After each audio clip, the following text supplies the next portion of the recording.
Hi everyone, this is week 8 of organization theory. This week is all about motivation, and I'm hoping all of you had a relaxing and safe week off during the 4th of July week and are now motivated to power through the rest of the semester. So I'm going to try to keep this week's lecture a little bit shorter. And I have a supplemental video that I would like for you to watch. It's a TED Talk that was done by Dan Pink. It's around motivation in organizations.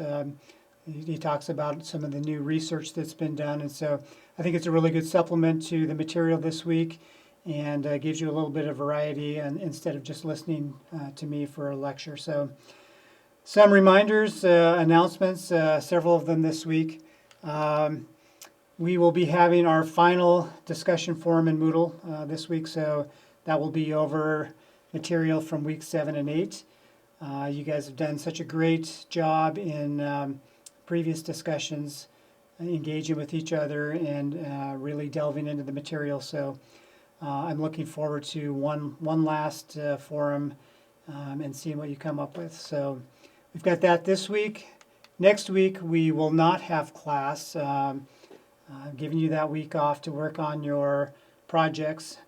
I will actually be traveling for a little bit during this weekend and week 10, and so I will be in email contact, but will not have a lot of time to do class-related work. So I did want to respond to some of the feedback that I got. There was a lot of interest in having an opportunity for you to turn in a draft of your cultural assessments. And so what I'd like to do is on week 10, instead of doing the critical assessment outline that is on the syllabus, I'm going to figure out a way for you to share drafts of your projects and do some peer reviewing.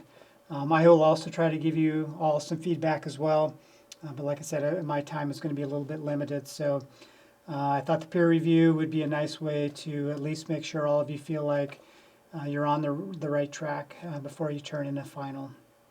So those are the reminders. Our readings this week, as I said, it's all about motivation. So there's a couple of chapters in the Rainey book under the heading Understanding People in Public Organizations. So one of those chapters is specifically on motivation and motivation theory, so it will touch on some of the motivation theories that we'll be reading this week. And then the second chapter is focusing on values, incentives, and work-related attitudes in public organizations. And then we have two theory readings this week. Maslow's A Theory of Human Motivation, which is a really interesting read. I'm sure you're at least somewhat familiar with it, but maybe you haven't actually read his writing. And then Douglas McGregor's The Human Side of the Enterprise. This is the introduction to Theory X and Theory Y. Again, terms you maybe have heard before but haven't actually read about. I'm actually going to spend a little bit of time in this lecture just focusing on a couple of things from the McGregor piece. And so, I really like this week. When I think back to taking this class as a student in the MPA program, what I learned about motivation, some of the assumptions and behaviors and just beliefs I had about my own motivation, as well as things that I had seen typically from other managers and organizations and how they approached motivating employees, really were challenged. And I think that's one of the reasons that we pursue higher education, right? Is that we want some of those beliefs to be challenged. We want to be motivated to continue learning, and so hopefully all of you from this week will maybe find some things that are new to your thinking, challenges your beliefs and assumptions, and you will continue learning. I mean, this is such a critical skill and understanding to have in order to be an effective leader in an organization and a manager in an organization. So really hope we have some good conversation about this in our forum. So a couple of things about the McGregor readings. So I mentioned Theory X and Theory Y. So The theory X really is the theory that classical organization theory was built on. As McGregor says, it places exclusive reliance upon external control of human behavior. So in motivation terms, it's relying on extrinsic motivation.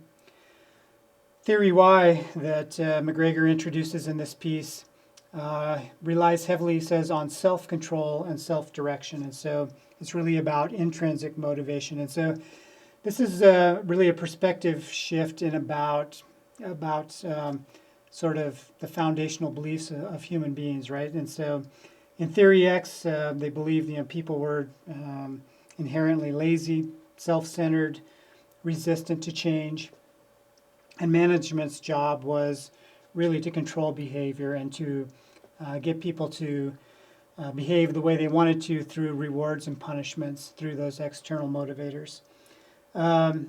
Theory Y, people have the assumptions are that people have the motivation and ability to assume responsibility and direct their own behavior towards organizational goals. And so this is something that I encourage you to look for as you're working with your organizations, as you're out observing and doing interviews. I love the last part of this quote. The difference between Theory X and Theory Y is the difference between treating people as children and treating them as mature adults. So I think that's an observation that you could probably easily make is how do people tend to operate within an organization? Are they operating as full, responsible adults? So in McGregor's piece, he talks about, instead of in Theory X, where the manager's job is to control behavior, really he's talking about now the task of management is to arrange organizational conditions and methods of operation so people can achieve their own goals best by directing their own efforts towards organizational objectives. And so, again, it's a real shift in perspective, right? It's really paying attention to the individual's own goals and aspirations. It's having some empathy for individuals within the organization, and yet still making sure that, as a manager, you are tying those individual goals towards larger team goals, operational goals, organizational goals. And so it's challenging, but he talks about, some of the parts of the process include, focusing on how you can create opportunities, learning opportunities for your employees. How can you release their potential, remove obstacles that are holding them back? Again, encourage growth, provide guidance, be more of a coach to your the people who work for you. And so, again, quite a perspective shift from the classical theory. McGregor offers a few tangible steps, things that managers and organizations might do to achieve this. So one of those, he talks about decentralization and delegation. And so where classical theory was really concerned about limiting the span of control of managers so that they could control individual employees, McGregor's talking about flattening organizations, forcing the management to allow the people within the organization to have freedom to direct their own activities. Towards the end of the semester, we will we'll do some exploration of this concept sort of at the extreme level. We'll talk a little bit about self-managed organizations. I've got an interview I did with a gentleman who's sort of leading that effort, and it's fascinating to see. This may be the future of public organizations is actually getting away from managers and much more decentralization, much more trust in people to figure out what needs to get done and doing it as mature adults. Second thing that McGregor talked about is job enlargement. And so I think it's easy to see how you could be more motivated or your employees would be more motivated if their jobs had more variety, they were more challenging, had more impact. They could see how their jobs fit the larger goals of the organization. And so another thing to look for, possibly even in your cultural projects, how are jobs created and designed within your organization, and do they allow for this sort of creativity and an expansion of responsibility for people. Participation in consultative management. I think this is such an important concept. It's something that I've really been pushing for the last couple of years in my role on campus. Engaging people in decision-making processes, strategic planning processes, I think is really important. You can see how that would enhance motivation.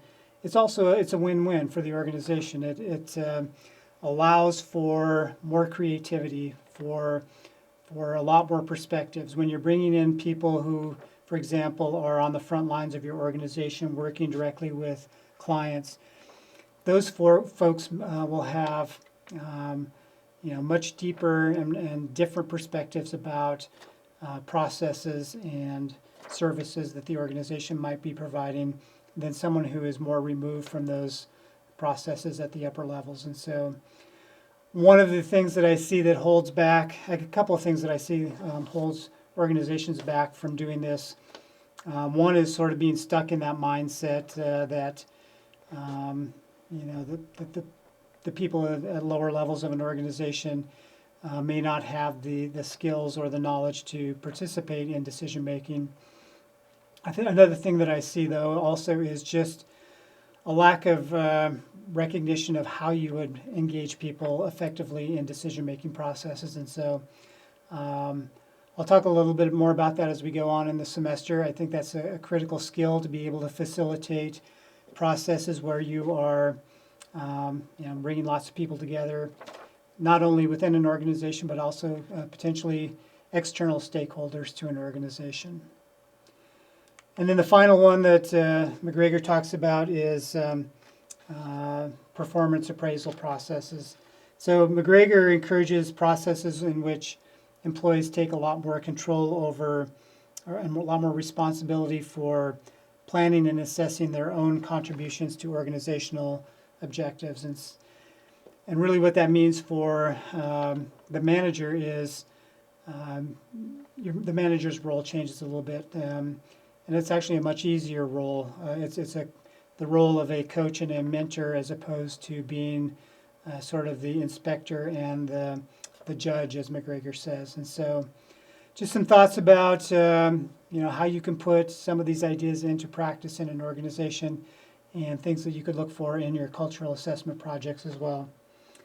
So as I mentioned, there's a supplemental video this week to watch. It's Dan Pink's video about motivation in organizations. It really was in support of this book that came out, I think, in about 2011 or 12, called Drive, The Surprising Truth About What Motivates Us. Just a little bit of background about Dan Pink. He was a speechwriter for Al Gore when he was vice president. After that, he's written several books.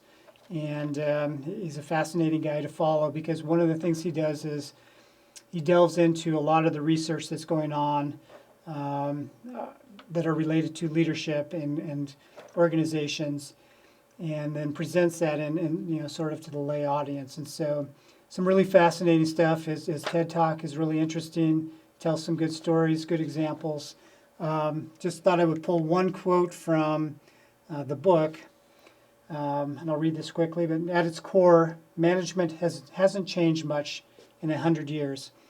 Its central ethic remains control. Its chief tools remain extrinsic motivators. That leaves it largely out of sync with the non-routine, right brain abilities on which many of the world's economies now depend. And so one of the overarching themes of the book and of this TED Talk are basically that most of the work that really fits into, he basically acknowledges that there are some times when sort of that theory X, that classical organization theory model works, and extrinsic motivators can actually improve performance. But sort of the hypothesis he has here is that most of that work that works that can be managed that way is now being automated or it's being outsourced. And what remains is more of this creative, as he says, right brain sort of activity that does not lend itself well to the extrinsic motivation. And so it's fascinating. I think, I think this first sentence that management hasn't changed much in 100 years. I mean, that's basically the time frame that we've been studying in this class.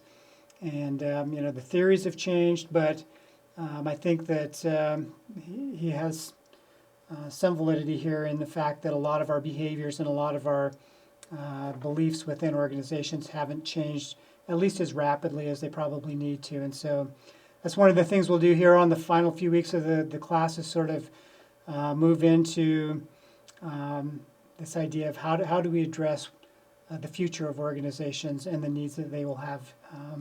So that's it for this week. Again, I look forward to engaging with you a little bit in the forums this week, and we'll be in touch soon. Thanks, everyone.